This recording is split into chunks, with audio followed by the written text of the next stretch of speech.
Messieurs, vous avez vu sur les sujets, on a parlé de l'UBB. Vous savez pourquoi? Non? Dis-nous. Dis-nous. Pourquoi? Tout simplement parce que l'UBB est allé chercher en Pro D2 Jérémy Davidson. Et apparemment, il n'est pas venu tout seul. Vous voulez voir ça? Yep. C'est un sujet d'Anthony Talieu et de Tom Boussière. La conquête, c'était un des points noirs de l'Union Bordeaux-Bègles l'an dernier. Alors pour corriger le tir, elle a été chercher son bonheur dans le Cantal.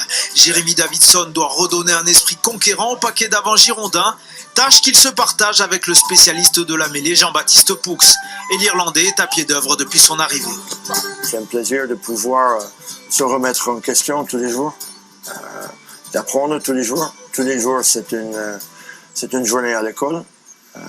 Donc, c'est bien pour moi, à mon âge, de se remettre en question à nouveau.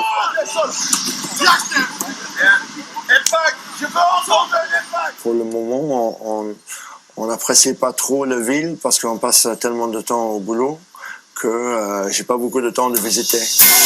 Même l'analyste vidéo débauché d'Aurillac, lui aussi, s'est mis au diapason, avec déjà une belle base d'exigence forgée au contact de Jérémy Davidson. Il y a toujours une part d'inconnu, donc l'objectif c'est d'essayer de la limiter au maximum et de donner aux joueurs toutes les possibilités pour essayer de contrer l'adversaire.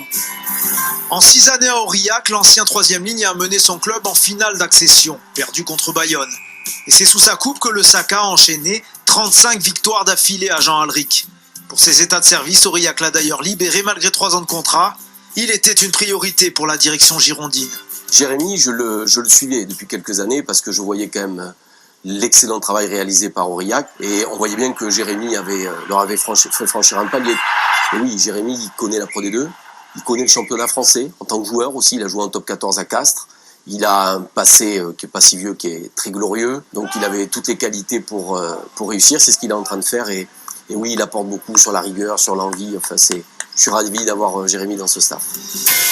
Pour caler sa mêlée, Davidson peut compter sur l'apport de Penny Ravaille et Adrien Pellissier, 2 anciens premières lignes du stade aurillacois.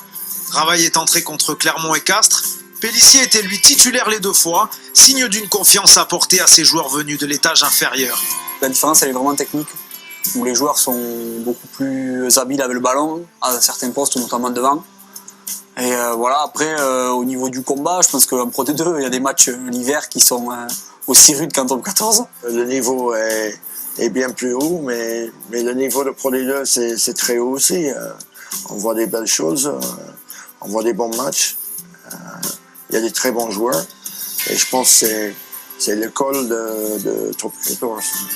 Une école qui a envoyé cet été quelques-uns de ses très bons élèves à l'échelon supérieur. Plus seulement pour boucher des trous comme les années précédentes, mais bien pour entrer activement dans les rotations. Une forme de reconnaissance pour un championnat de Pro D2 qui progresse d'année en année. Alors Charlie, la Pro D2, toujours un laboratoire du top 14? Parce qu'on le voit avec l'arrivée de nouveaux staffs, de nouveaux joueurs aussi.